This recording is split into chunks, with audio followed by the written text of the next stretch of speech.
ربة بيت أمي ما أحلاها، كيف البيت يكون لا أعرف لولاها. أمي ربة بيت أمي ما أحلاها، كيف البيت يكون لا أعرف لولاها. أنسى حتى نفسي لكن لا أنسى. السلام عليكم ورحمة الله وبركاته. This morning, sisters, we have Sheikh محمد Adly with the last lecture for this year's session. The title is Duties of Muslim Women in the Community. Many of you came from far away, as did the Sheikh, so please take full advantage of this being your last lecture and write down your questions and don't feel shy. Jazakallah khair.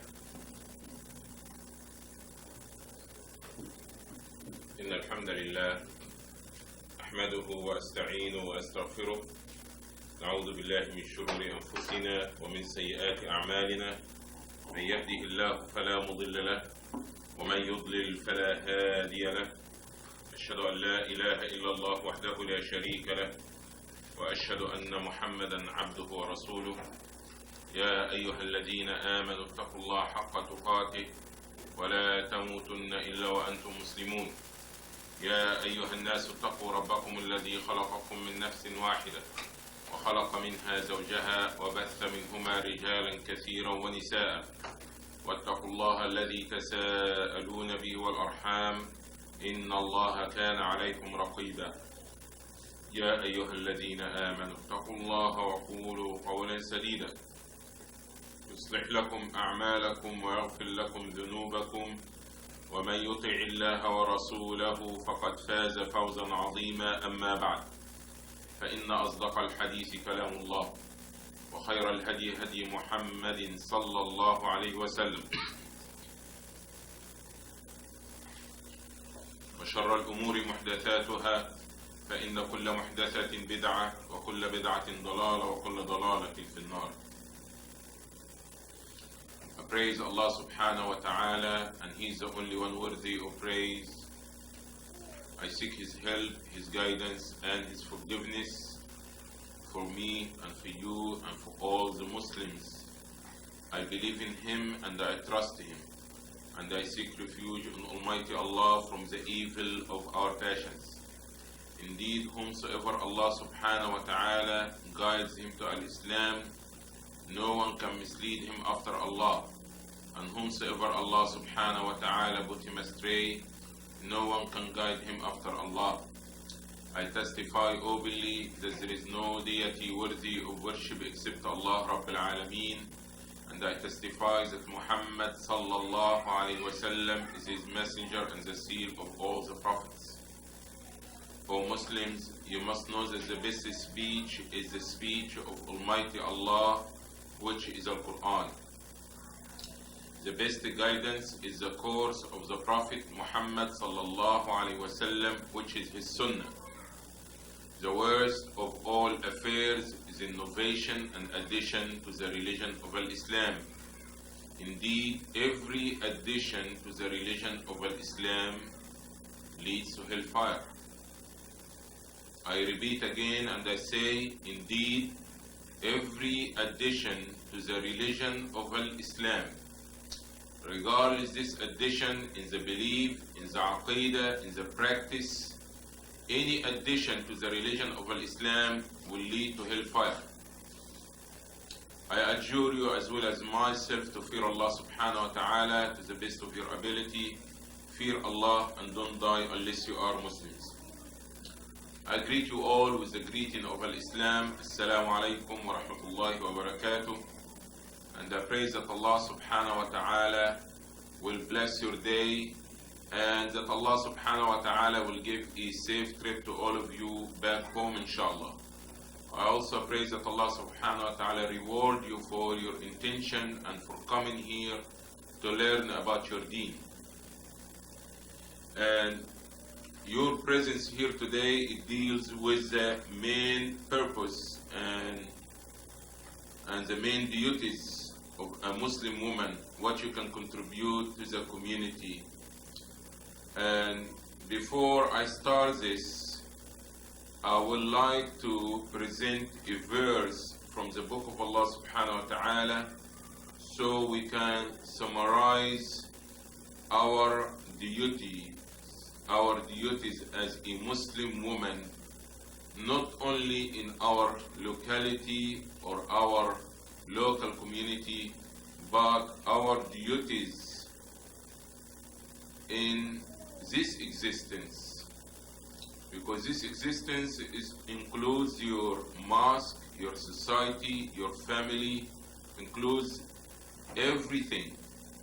The saying of Almighty Allah subhanahu wa ta'ala, وَمَا خَلَقْتُ الْجِنَّ وَالْإِنسَ إِلَّا لِيَعْبُدُونَ. I only created men or mankind and jinn only for the sole purpose of ibadah, to worship me, to obey me, to know me, to surrender themselves willingly to my will, to debase themselves to me. If we can understand the word ibadah, we will understand why we are here and what is our main job and what is our duties. Is the ibadah. What is ibadah? Ibadah in actuality is an Arabic word, is a term which is like a big, huge title, and under this title comes every action, every saying which is pleasing to Allah subhanahu wa ta'ala. Any saying that you may utter with your tongue, any action that you may do with your limbs, any thoughts and ideas and feelings and belief in your heart. So any action, anything which is pleasing to Allah subhanahu wa ta'ala, it comes under the word ibadah. So Allah subhanahu wa ta'ala had created you,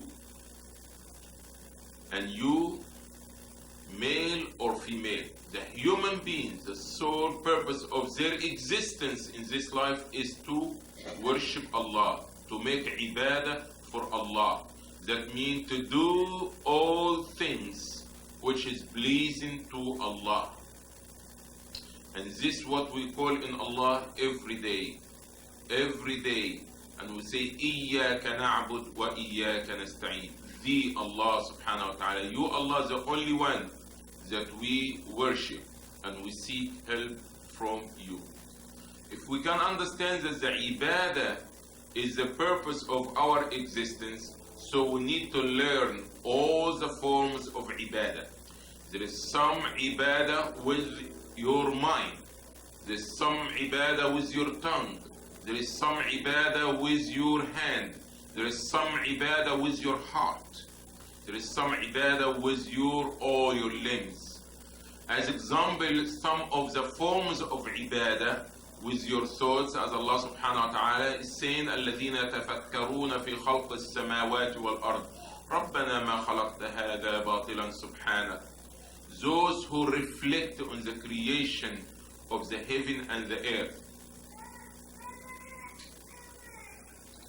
Those who reflect, the reflection and the thinking which leads them to understand about the oneness of Allah subhanahu wa ta'ala, the greatness of Allah subhanahu wa ta'ala. This is a form of ibadah that is done by reflection, by thinking, by observing. And they come to this conclusion when they see the beauty and the greatness of samawat and al-ard, the heaven and the earth. They say, glory be to you, Allah. You did not create this for vain, for no reason, for no purpose. So this form of ibadah with your mind and your thoughts, it brought up to another form of ibadah which has been uttered by the tongue, the saying, Subhanaka ma khalaqta hadha batilan. Glory be to you. So now you're uttering the glory, that you say, glory be to Allah, Subhanallah, Subhanaka. Glory be to you.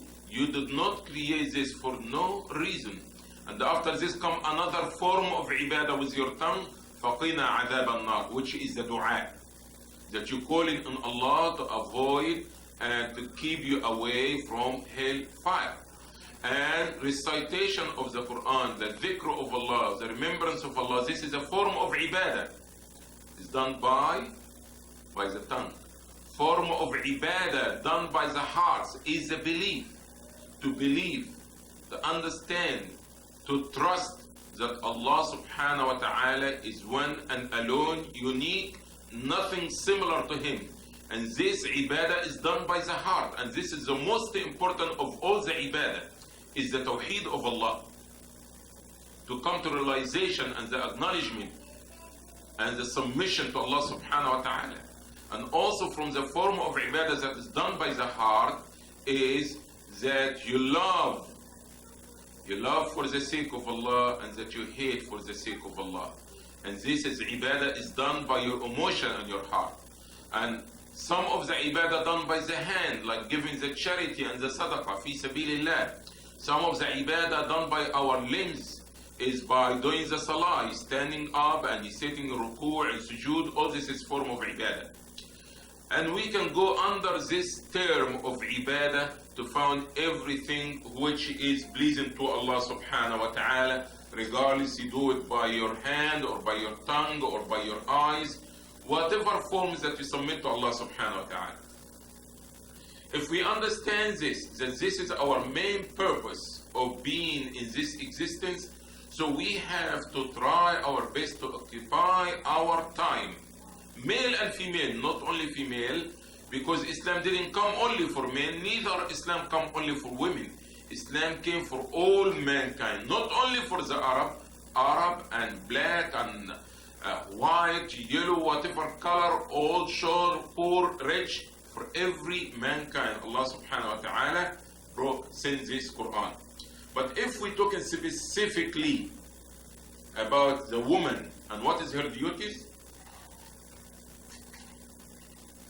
let's summarize this in the hadith of Rasulullah sallallahu alaihi wasallam, which reported by Ata and Qatada.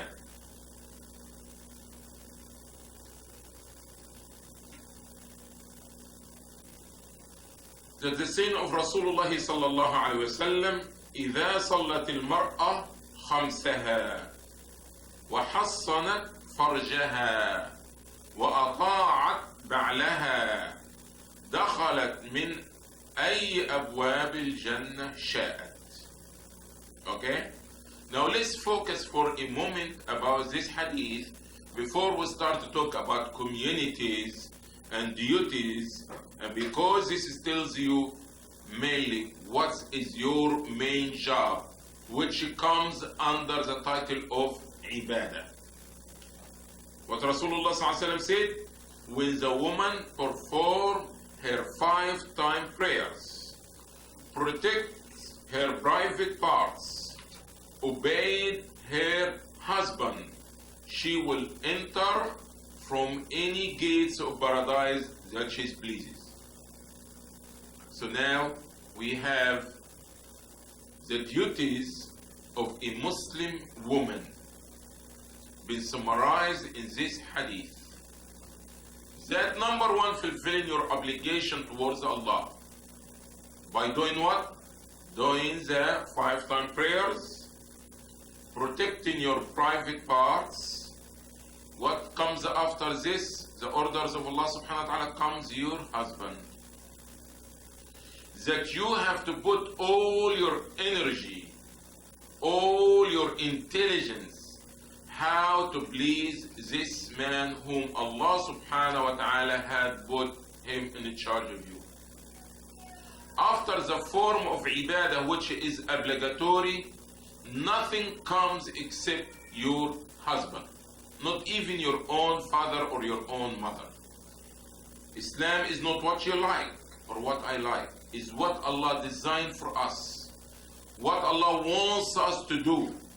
And if we are not willing to submit and to try to submit our own desire to Allah subhanahu wa ta'ala, we fail in this mission which we call al-Islam that we try to establish.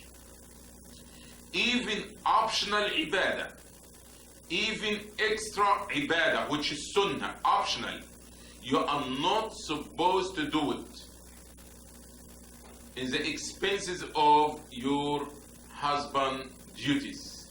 You are not supposed even to fast, optional fasting, while your husband is present at home without getting his permission. If we read some of these books and some of these magazines that in our societies that circulated among some Muslims, and if we listen to the media and we look here and there, we're going to hear about many duties for the Muslim woman.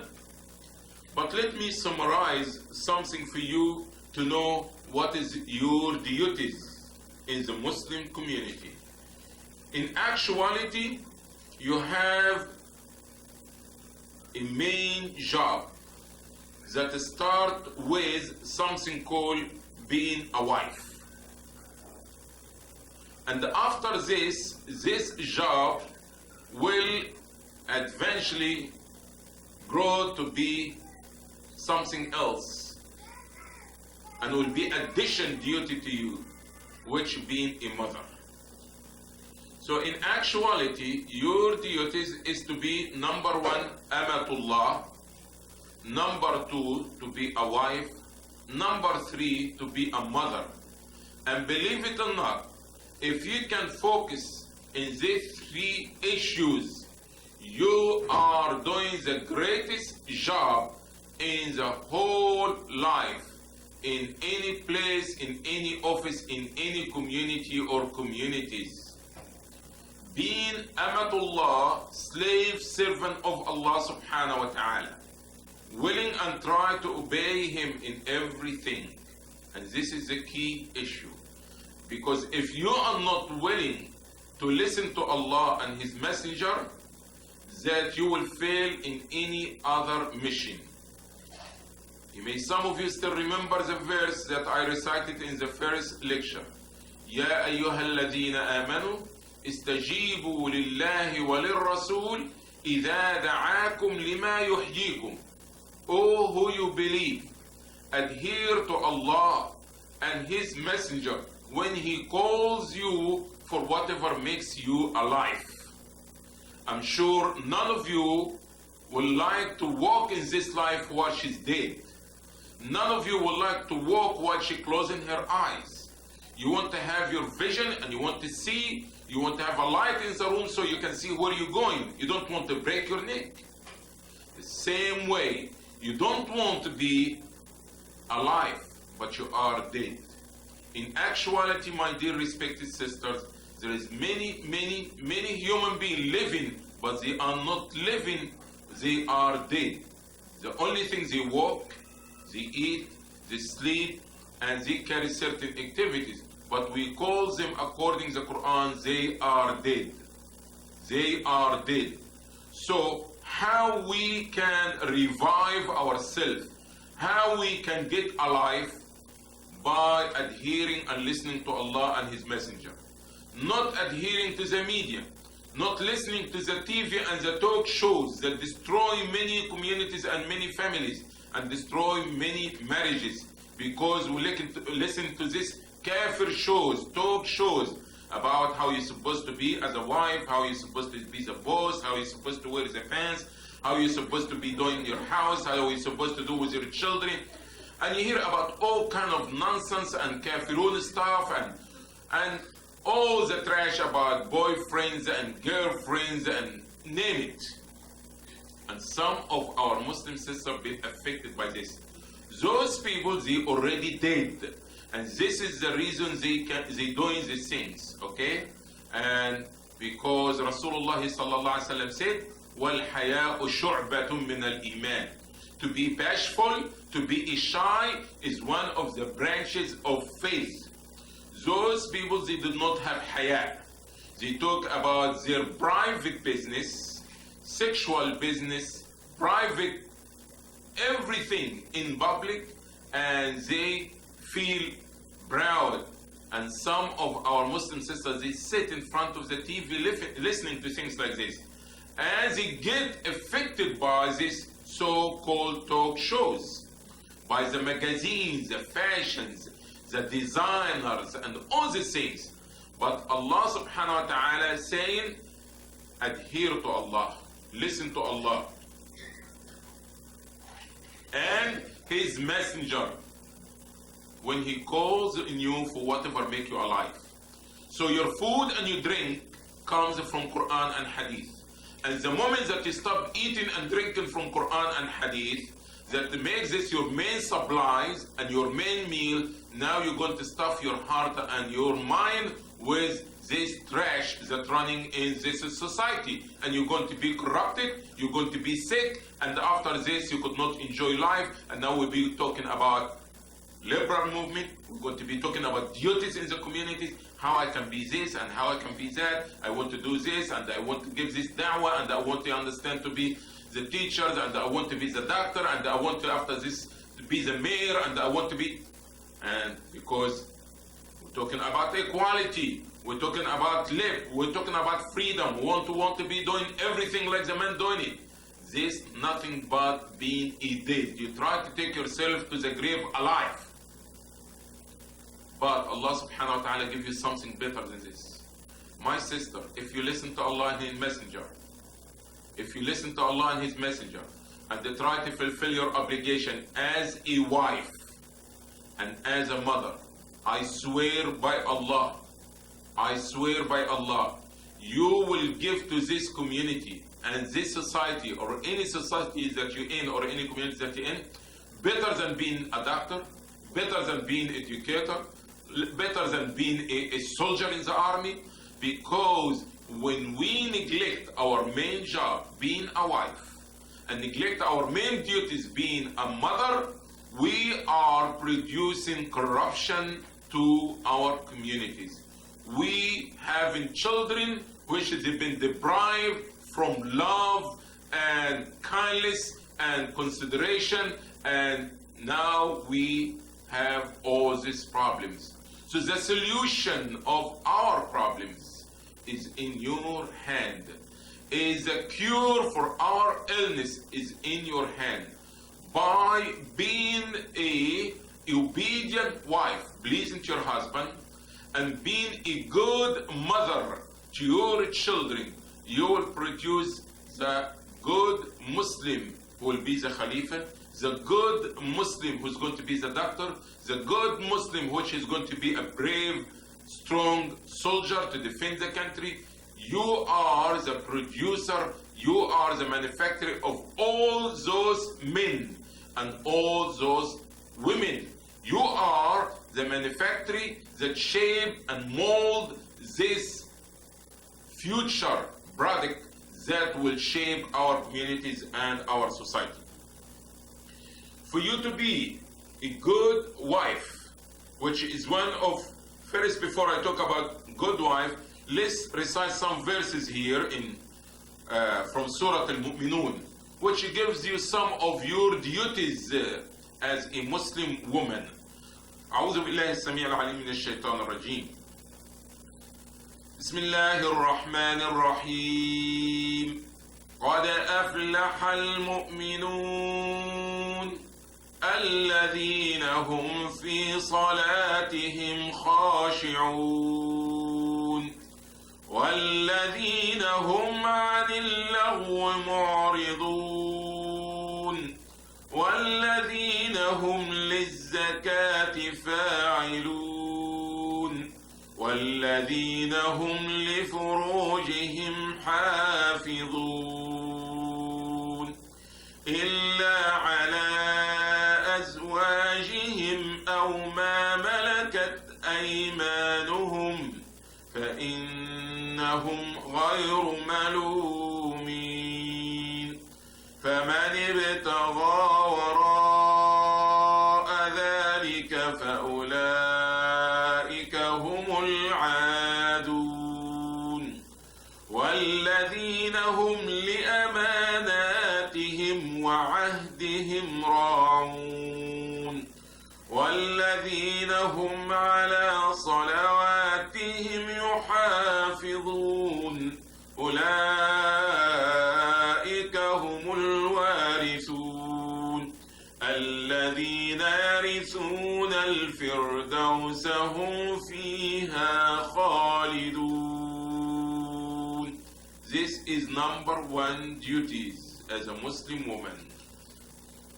You want to be a successful one? This is a prescription. This is a direction.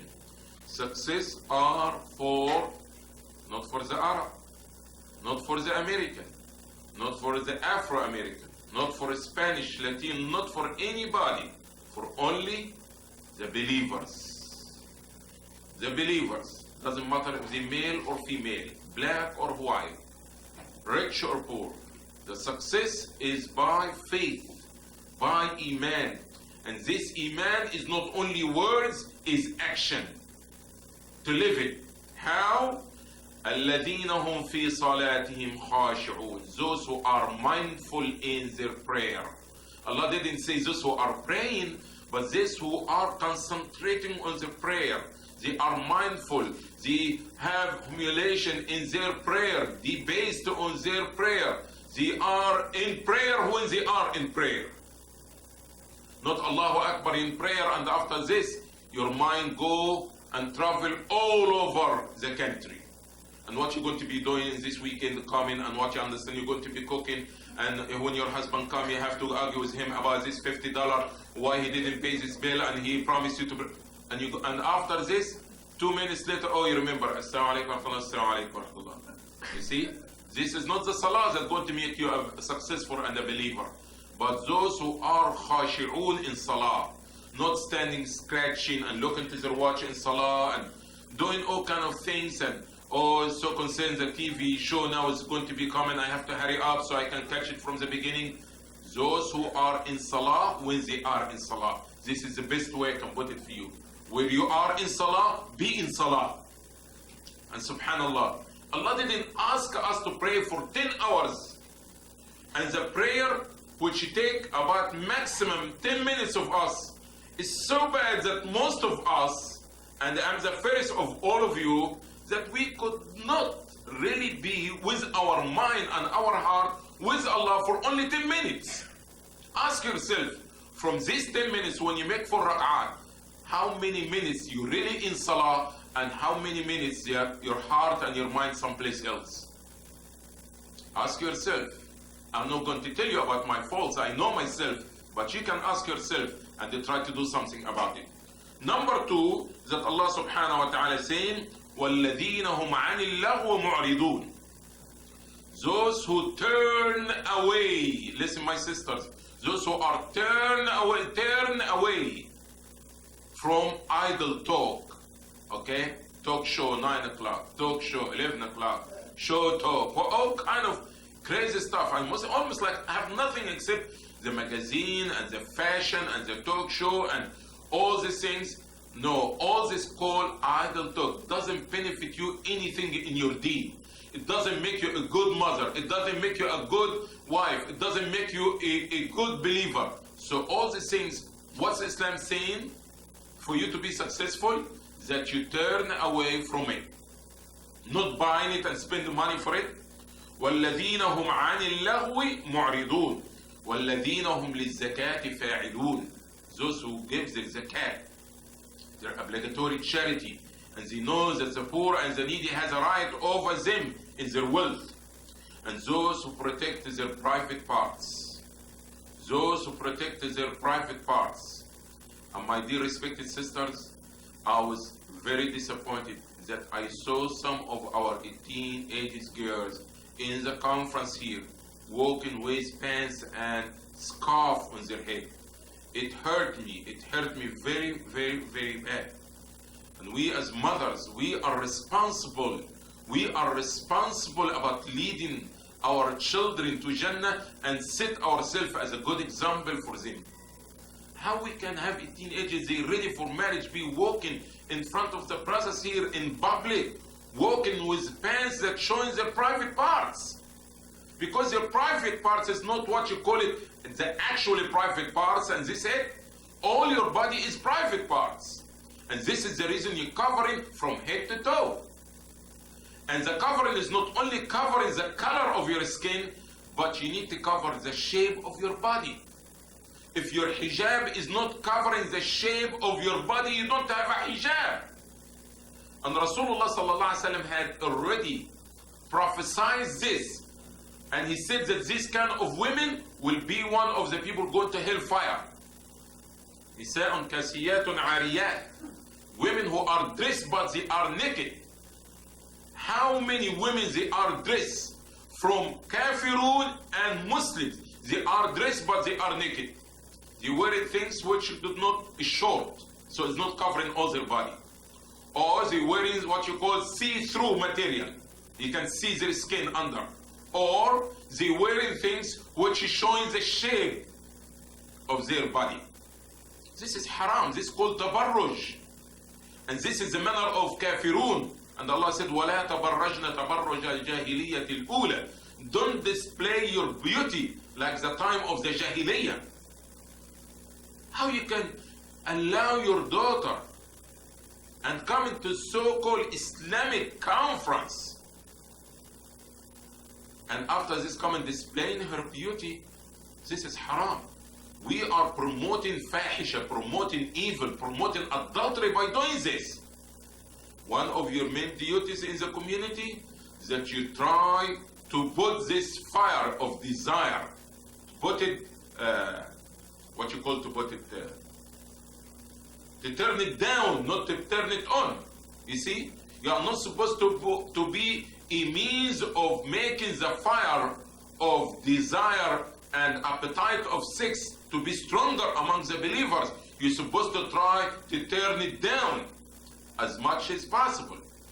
So if you're really concerned about your duties in the community, cover your private parts. That means don't display your beauty in the public. Don't let the brothers be tempted by the way how you dress it. This is haram. You're causing a big fitna. You're turning Muslims away from being a good Muslims. If Allah subhanahu wa ta'ala gives you this ni'mah, you shouldn't misabuse it by causing other people fitna. This is not right. And Allah said, الَّذِينَ هُمْ وَالَّذِينَ هُمْ لِفُرُوجِهِمْ حَافِظُونَ. Those who protect their private parts. You shouldn't display your beauty. You shouldn't have this makeup outside. You shouldn't have anything showing of your body. With exception, some scholars, they say the face and the hands. And your overgarment or your hijab or whatever you wear in it is not supposed to be itself a design by itself. So you're covering every inch of your body and it's loose, but still the material itself is attraction for the eye of the others. We have to understand what is hijab really mean. So Allah says the success for the believers, and one of the main characteristics is that they protect their private parts. Please, my sisters, inshallah, try to read Surah Al-Mu'minun, the believers, Surah number 23, so I don't take your time. Try to go over these verses. Now, the second part, or second duties as a Muslim, woman comes to be what? To be a wife. To be a wife. Not any wife. We want you to be a Muslim wife. To be an obedient wife.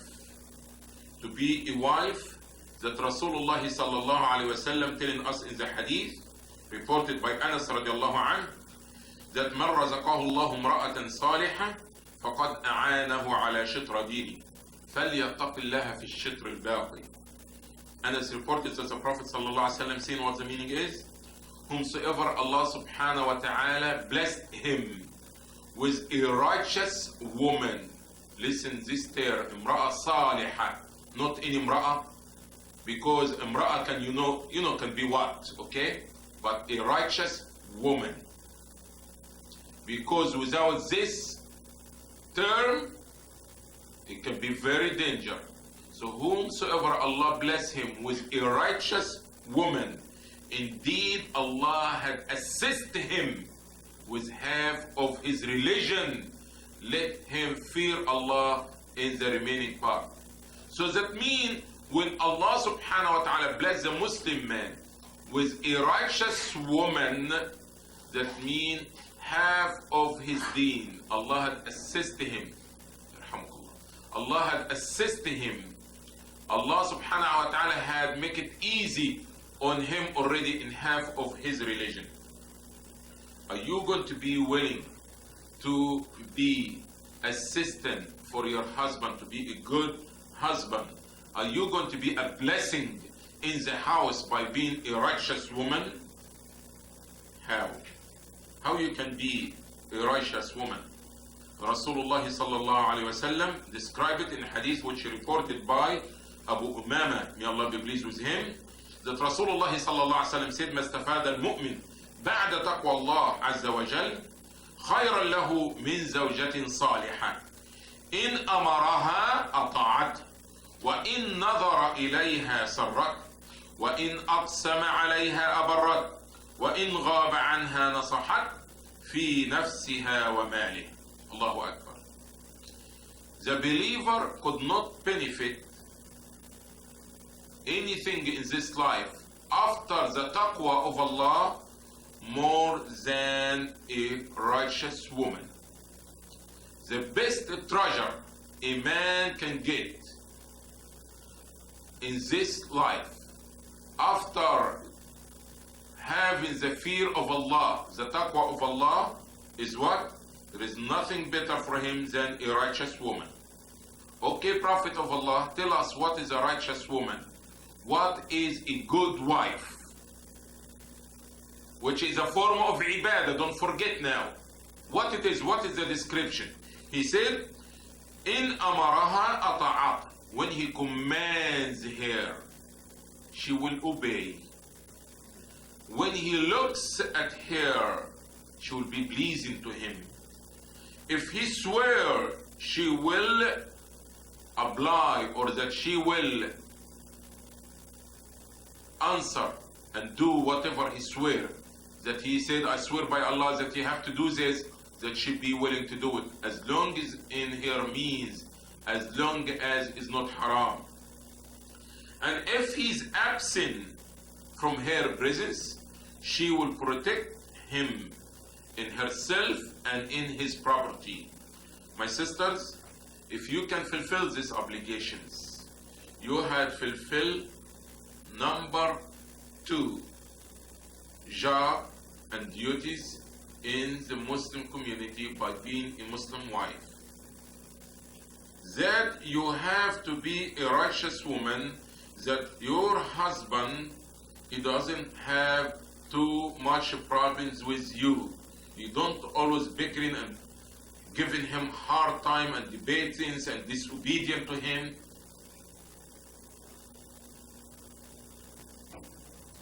You are not supposed to leave the house without his permission. You are not supposed to be disobedient to him. You are not supposed to fast optional fasting without his permission. You are not supposed to permit anybody in his house that you may know that he will disapprove. That you are not supposed to utilize or dispose or to give away his property without his permission. If we can do this, you have contributed to the well-being of the community, the Muslim community in general and the Islamic society in general, by being a good wife. One important issue here, where Rasulullah sallallahu alaihi wasallam said that when he looked at her, she was be pleasing to him. My sister, you are the protection for your husband. And please try to be a means of protection for him by all means.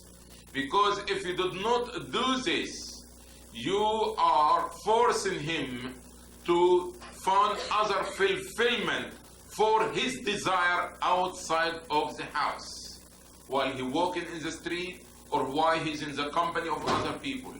Because some of our Muslim sisters, she knows that her husband going to be home at 5 o'clock, and until 7 o'clock, she's still with the same clothes that she's been since yesterday, cleaning, being in the kitchen, and all these things. Her hair is not even combed, with all kind of stuff that the man, he feel that to go back and walk in the street because he could not see it the way how it looked. You're supposed to be a means of pleasing to your husband. It's not that he will come and try to give you a kiss, that now he have all this garlic and onions coming, you understand, because he's still been cooking. And we have to learn simple things to present ourselves to our husbands. We have to be a means of fulfillment for his desire, and not to try to make him feel that something missing out of his life, that he have to go and look someplace else. We are not asking you to do anything major more than jump in the shower before he come, change your clothes, try to brush your hair, try to present yourself in a manner as Rasulullah sallallahu alaihi wasallam saying that when he looks at her, she will be pleasing to him. I'm sure you know how to do it. You don't need any more details, but it depends about your moods. If he pays the bills in times or no, if what he said in the morning, you know all these things, okay? We are not just born yesterday, understand? We know what's going on. So I advise you for the sake of Allah that you be a good wife, especially if he invites you to your bed. Try to drop it. Don't be hard-headed. Otherwise, if you refuse his bed, as Rasulullah sallallahu alaihi wasallam, he told us that the angels will be cursing you until the morning. And also Rasulullah told us as the Prophet that Allah subhanahu wa ta'ala, the one on the heaven, will be displeased with you. You don't want Allah to be displeased with you. You have a big job, my sister, to try to please this man. And I know it because I am a man. And I know it's not easy to please a man. But this is your struggle. This is your jihad. And don't forget the hadith, I said it in the first lecture. If it is permissible for any human being to prostrate to another human being, the Prophet ﷺ will order and command the woman to prostrate to her husband, because the rights that he have over her. We are not asking you to prostrate to your husband, but we asking you that you be sincere and serious with yourself, and that you try your best. We are not asking you to do anything except to try. We are not asking the sister to take her eyes from her face and put it on her head to please him. But we asking her to do whatever in her means. Basically, this is all what we ask him to do, to be pleasing to him when he looks at her.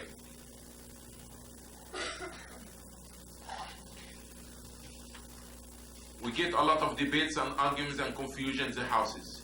Because this is my first cousin, this is my aunt, this is so-and-so, she wants to visit, and your husband comes first.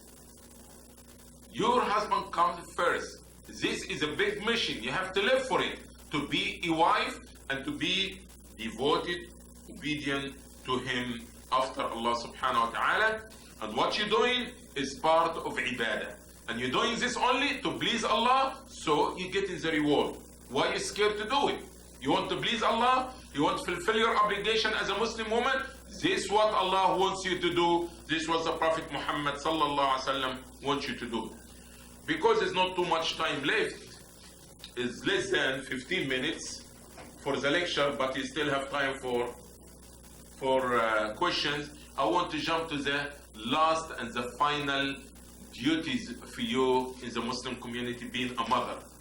And to some, especially after hearing too much trash in the media, okay, and the TV and this kuffar talk show, like being a mother is nothing except change diapers and pampers, and this, not, you understand, is not for you. You want to go and be executive woman and carrying this serial phone and be walking with a briefcase, and you drive in the car, and you understand, go for business meetings and jumping from a state to state and city to city, all these things, okay? My sister, being a mother is not changing diapers. It is one of the jobs, okay? But do you know what you're getting for this? Do you know what you're getting for this? Being a mother? Who gave birth to me?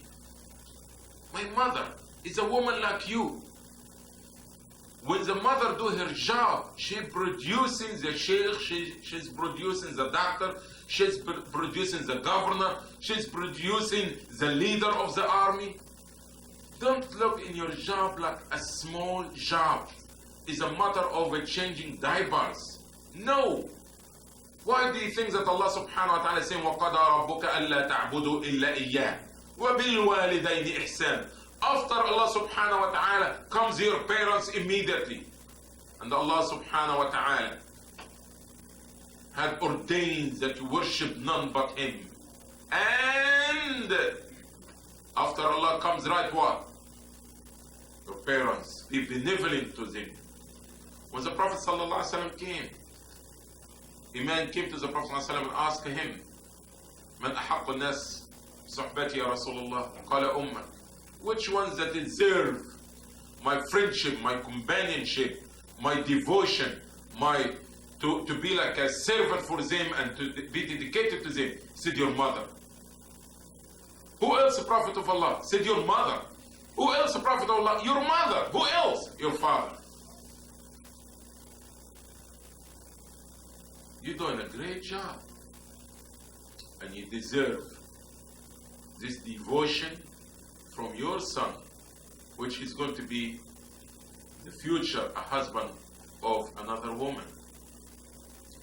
Being a mother is not only changing diapers. We need a mother who is a teacher. We need a mother who will be a person to know how to discipline and to train her children. We need a mother who will be a center and a station of love.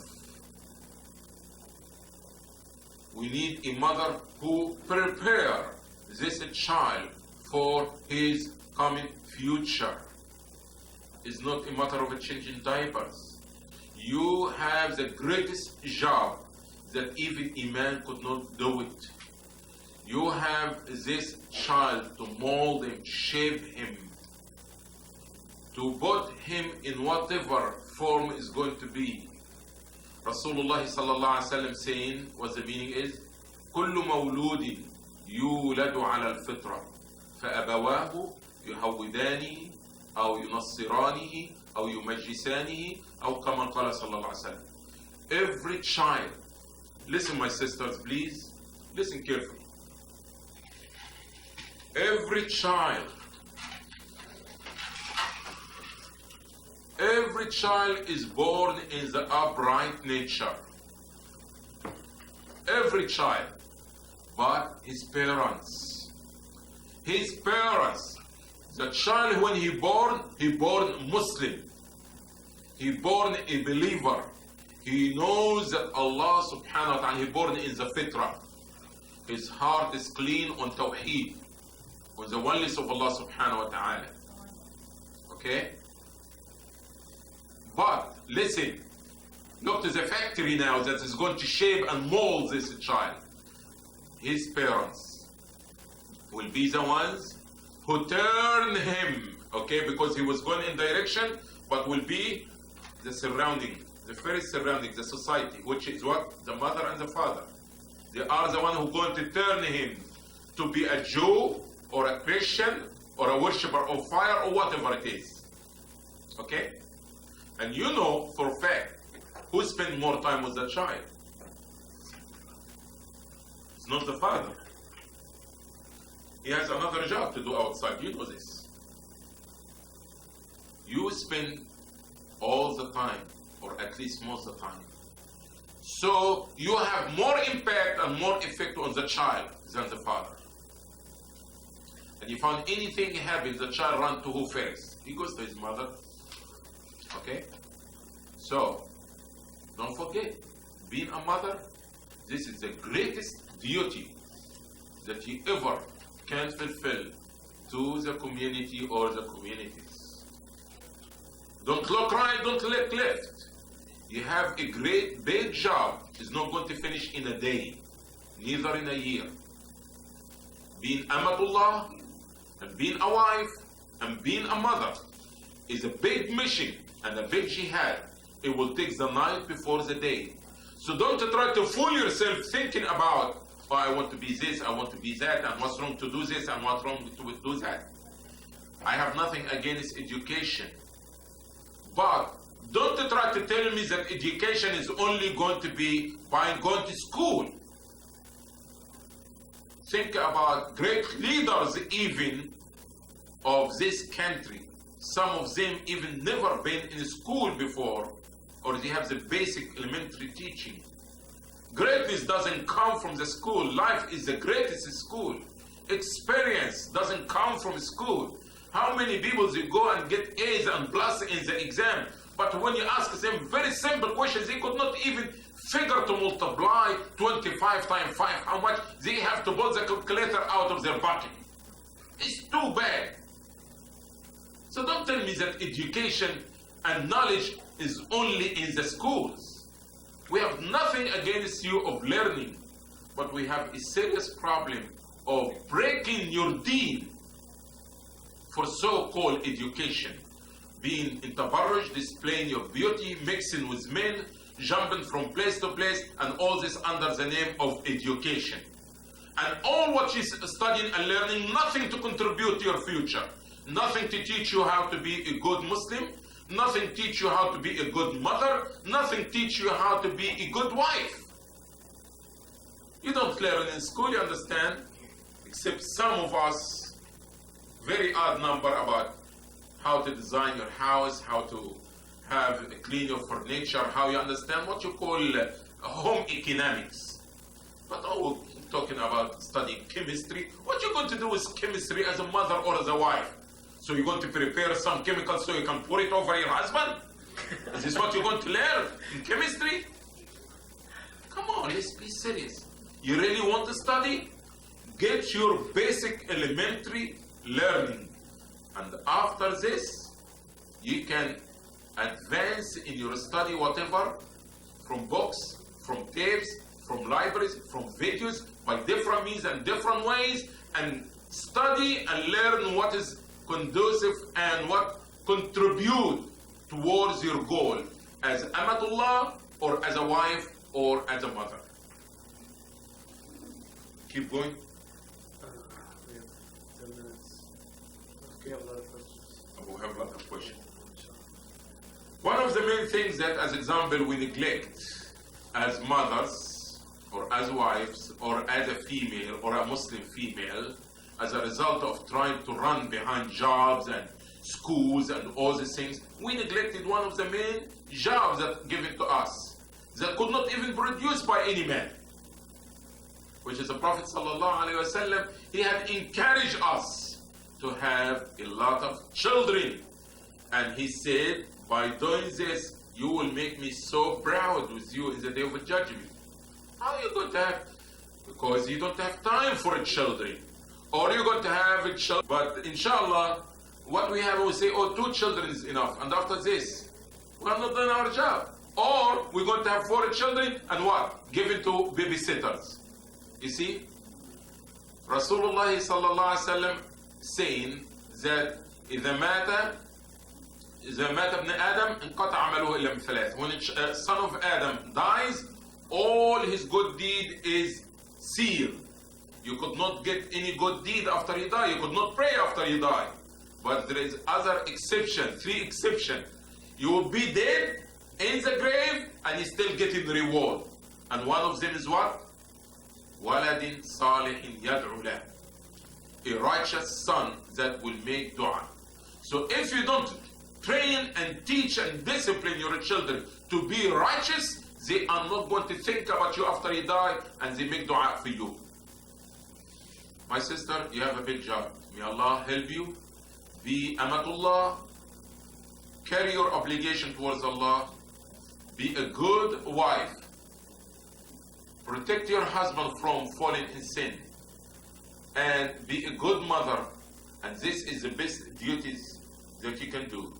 In addition to this, there is no problem that you can be active in your Muslim community, teaching other sisters new shahada, learning things, have a halaqah study, listening to some of tapes, or that giving da'wah among the sisters, or try to help other sisters about to teach them how to take care of their babies, and all these things. There is a big job that you can help the brothers in the masjid about their newsletter from your house, typing things, and all these things can be like a volunteer-based job that you can assist the community in your leisure time, and this is still okay as long as no mixing. May Allah bless you all, and may Allah subhanahu wa ta'ala give us a correct understanding in His deen. Make Allah subhanahu wa ta'ala, all of us, inshallah, people of Jannah. Ameen. Okay, I have a lot of questions here, so I'm going to have to summarize some of them, inshallah. First, there's a couple of questions about Muslim communities need women teachers and women doctors for the sisters. How do you do this if women are supposed to stay at home, basically? It's the question. If you want to be the sacrifice lamb, it's up to you. If you want to be dealing with all this haram, you understand, so you be the sacrifice lamb for the community, you can go ahead. Okay? Let me ask you, ask your grandmother, I don't know, there is another lecture in the other side. I'm going to listen to you, sister. Would you please talk loud so I can hear the lecture? The sisters like the microphone? Okay, thank you, my sister.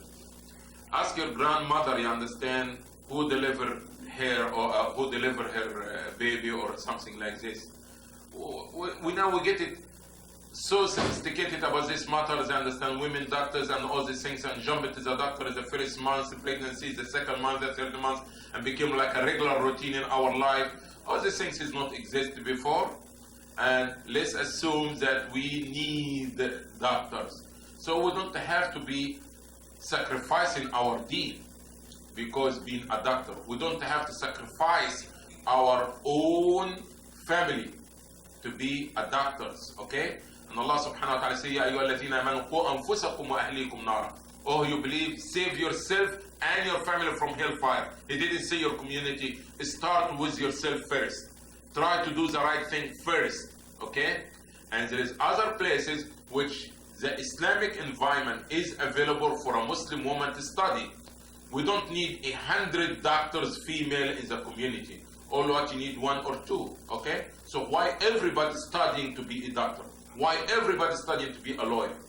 Why everybody have to sacrifice their deen so we can, to save the people's heart more important or to save their body more important?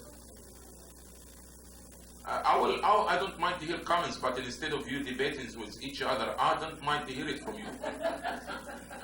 I don't buy it. You see, they put a partition between me and you, so I'm not going to scratch anybody. So you can feel secure to talk and say anything, okay?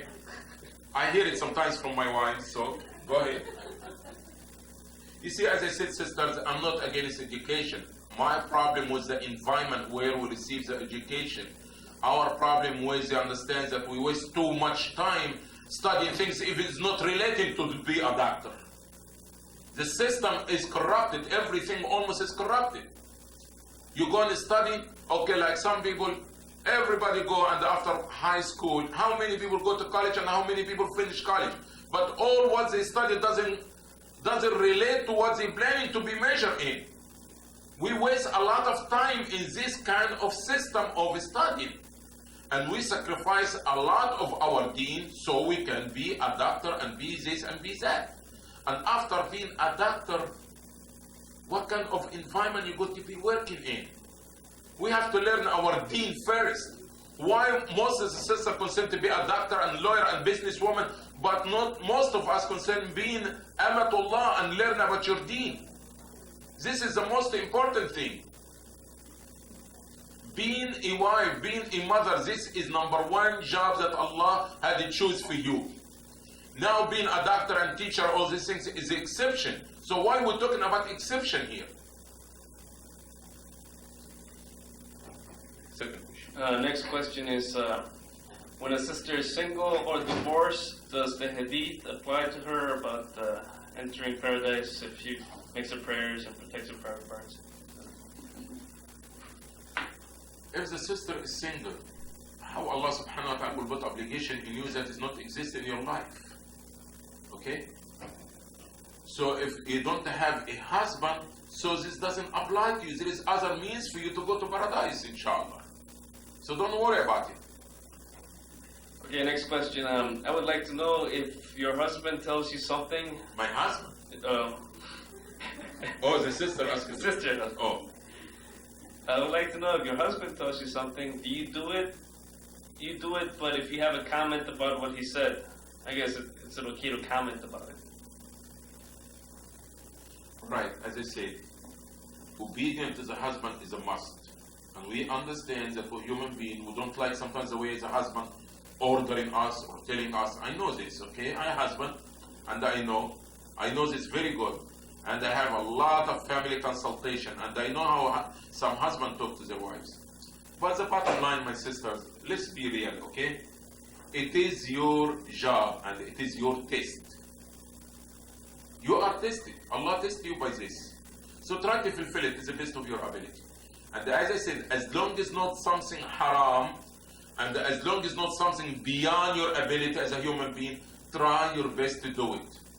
If you have comments, you don't like it, other things, maybe inshallah try to work it out with him in a way. You see, honey, I don't mind to do it, but really understand I don't like the way you talk to me, okay? But don't tell him when he tells you. Try to find the right moment to talk to him about it, okay? When you think that he's in the right mood, you understand, and get him his cup of coffee, and you rub his shoulder a little bit like this, and after you play with his hair a little bit, say, like, honey, I really want to tell you something, okay? But don't, as soon as he tell you, get me this, and say, hey, don't think you understand him, your mate here, don't talk to me like this. So you better go and do it now, and later on, in a moment of, okay, if you're gonna say, listen, honey, I want to tell you one thing. You see, I don't mind even if you want me even to rub your feet, I will even wash it for you, okay? But you see, sometimes they talk to me in front of the kids and in front of my family. I don't like, he embarrass me. So he will feel it, and next time he try not to repeat it, okay? Okay, next question. What do you do if you have more desire than your husband, and sometimes he is too tired or doesn't want to? Hold it, brothers. You need to slow down. We don't have to answer all the questions, okay? Okay. They have my phone number, my address. They can come or they can call. But let's If you what? If you have more desire than your husband, basically, does the angel curse him if he refuses? No, the angel doesn't curse him, but he has to be a sensitive person and to have to understand that he has to be a means of protection for you like you are a means of protection for him. And believe it or not, maybe some husbands, they don't get it, all right? And some sisters, they embarrassed. I understand. I know he's your husband, and you will be embarrassed to tell him something like this. But the bottom line, you have to grow over it, and you have to develop a strong relationship between you and your husband that you can talk to him about whatever it is, okay? I don't see anything wrong for a woman to talk to her husband, not even about fulfilling her desire, about even how to touch her. Because he may be touching you in the wrong place and doesn't stimulate you. You should have a strong relationship between you and your husband, that he's your friend, that you can talk to him about it. There's nothing wrong. But the bottom line, if he's going to be cursed, no. But is it, you understand, right for him to do this? No. But sometimes he maybe didn't pay attention that he didn't fulfill your desire enough, so maybe you need to hint it to him, at least. If he didn't get the hint, maybe you have to find a way, you understand, to get it to him. Maybe you need to go shopping and get a new nightgown and put this other one back in the closet, you see? So you have to find a ways also to let him take care of business.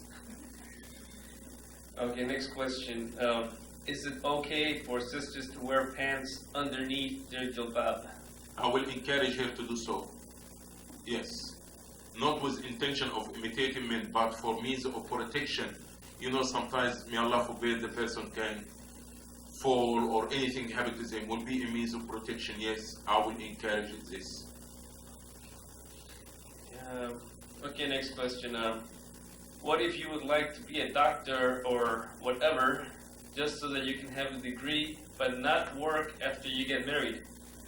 Shouldn't you be seen as knowledgeable to our children and community in both Islamic and other knowledge? I say this because the first word revealed to the Prophet ﷺ was Iqra. MashaAllah, my sister. When you continue in the verse, somebody say, there is a verse in Quran say, Wailun lil musallin, Fawailun lil musallin, woe to those who pray. But continue in the verse, it say, those who neglect their prayer, okay? So when Allah subhanahu wa ta'ala said, Iqra, Iqra what? Iqra bismi rabbika alladhi khalaq. Read in the name of Allah. Things which He teaches you about Allah, bring you closer to Allah, bring you closer to Jannah. But the bottom line, it doesn't make sense. Wasting all this time so you can be seen in the community that you are knowledgeable. And because my children, you don't need to be a doctor to teach your children. Basically, with a high school education, and even listen this, and you try to get books and tapes and things from the library, you can be a much educator. You have to understand, my sister, some of the most knowledgeable people, they did not even been in school more than maybe 4th grade. So don't try to understand to waste all this time to get this degree, and after this so the community can acknowledge me that I have a degree. So now we feel that your value is only with a piece of paper, and if my name is Dr. So and so. So this is waste of time, really. Okay, next question. Regarding the hadith that the righteous wife is a great gift to a man from Allah, is there another hadith which teaches brothers that being a righteous husband is equally as important? My sister, I want to tell you one thing. I gave a lecture yesterday, and I got the brothers good like I got you good, okay? So we equal. So what I advise you is that you get this videotape or the audio tape, and for your knowledge, this was the first time I approached this subject. And somebody has said, you're always talking about righteous woman and good wife, good wife, good wife. When you're going to talk about the brothers? So yesterday I decided my lecture to turn it from building the Muslim family, like the class I give you, I turn it to be how to be a good husband or to be a better husband. I will encourage you, you understand, you get this tape, because I know maybe some of the brothers, they are not going to bring this tape home.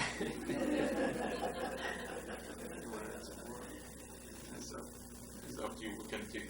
Is this enough? How many questions more? Is this ours? Okay, so we can make everybody happy. We give 1 minute answer. Quick one. Okay, my husband complains I don't give enough affection. I tell him the children take up a lot of time. He doesn't realize how tired I am after dealing with everything. How do I find time to give more affection plus study Quran and Sunnah? Okay. Try to take a nap before he come home. Try to make the older kids watching over the younger kids. Try to give them some homework, understand, to give you some time for you to rest, okay? Or maybe get some vitamins that give you some energy that you can take care of your duties. And we have to understand that he been facing this temptation all the day in his jobs, in the street, everywhere. You want to have his wife, and you should try to make yourself. But if you're really so tired, with that, I don't try to be, understand, I don't know what the word in English, I'm not trying to be fresh. But I'm telling you one thing, jump in the shower, take a cold shower for a moment. You feel fresh and active and ready to go again for another day, you see? So this excuses, I'm tired and all these things, you can find a way really to be awake when your husband comes. Okay, there was one question about in the Gulf countries how the kids are being raised by non-Muslim nannies. What's the Islamic position on that? It's very bad. It's very, very bad. Because these children, they are molded by this maid that they bring them from Philippines and from different countries, and it's very bad. I know what you're talking about because I've been in some of these countries, and I know that some of my relatives, they have 1 and 2 maids in the house and all these things, and I hate it, but Yes, this is reality. Okay, there was a question of sisters in my community who are going on Hajj. They have small babies who breastfeed only. They're planning to leave their babies behind with whoever they could find. Is this traumatic to the babies? What is their comment on that regarding the sunnah of breastfeeding? No, 2 weeks is not going to make too much harm for the child, and especially that we have other substance or other substitute for the male. So inshallah, if the woman wants to go fulfill her obligation and leave the child with somebody, they can take bottles and take other things, inshallah. Okay, last question, inshallah. What can Muslim women do to strengthen their community outside their home? Outside the home, be a good wife and be a good mother. And your children are the members of this community. Don't forget, because the foundation is there in your house. If you work hard in the foundation, you are the producer of the members of the community outside. And as I said, there is a lot of things that you can do in your community. We need to create alternative for the public school. You can be a teacher, you can be a secretary, you can be anything, you understand, helping in the school staff, but even preparing the lunch. There's many things. You can have a Muslim babysitters in the community for sisters while they have the class, so they not be disturbed in the class.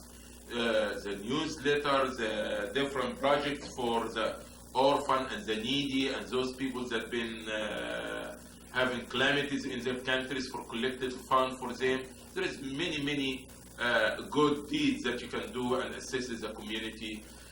New Shahada sisters, telling them about how to wrap the hijab, how to have the proper dress. You can teach some classes in the community about home economics, because eating is part of the things that the husband will enjoy. Some women, they don't know how to cook certain food. Will be a way of having class once a week, once a month, how to cook such and such food, okay? There's many ways, actually. It depends on where you are and what's needed in your community. You have to play it by ear. May Allah bless you all. Thank you very much for listening and being good listeners, and I pray that this, inshallah, can be beneficial to all of us. Any comments, any correction, anybody's not happy with the lecture, let me know before I leave. And inshallah, my phone is available with the brochure there on the table with the audio tapes. If I can be any assistance through the audio tape, video tapes, or questions in the phone, inshallah, or if I can come in your locality for lectures, I don't mind. The information is available, as I said, in the tables there. If anybody want to record it, my name is MSA. This is the short for Muhammad, Sayyid Adly. And my mailing address is P.O. Box 11371, Columbia, South Carolina, SC, South Carolina, 29211. The mosque phone number is 803-254-7242. If I was too fast, I leave one business card here. You can match what you wrote with the business card sitting here on the table. You can look to it after I leave, inshallah.